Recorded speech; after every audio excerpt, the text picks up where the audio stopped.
Thanks for having me here, and I'm very flattered that you would have me here, and sort of surprised there's so much interest about film music, because usually it's sort of an art form which is very much behind the scenes. I mean, people know about directors and editors and certainly movie stars, but music is almost nobody knows how it's put together. In fact, one woman once asked me whether I was in charge of selecting the records that are used in movies, you know, because she thought that all music came off of records, and it didn't even occur to her that anything was composed.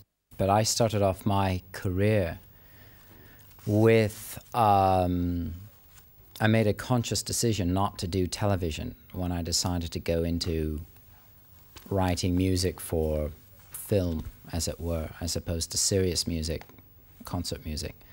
And I started off writing music for films for the American Film Institute, which is also called AFI. And I did about 7 or 8 student films.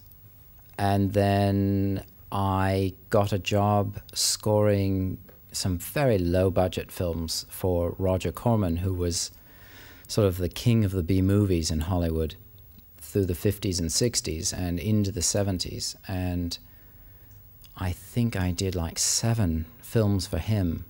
I mean, things that are now sort of, I guess, cult classics, but at the time were sort of horrible to do.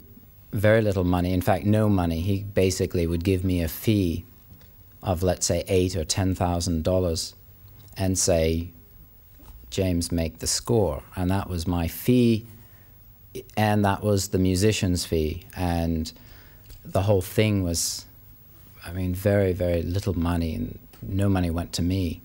And I would pour it all into doing the score.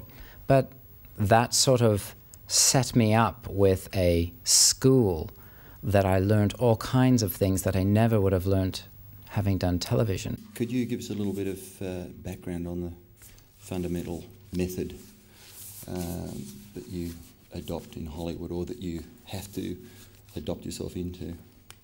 Usually the film is still being edited when I am asked or hired to do the film. I almost always ask to see the film because I can't really tell what the film will be like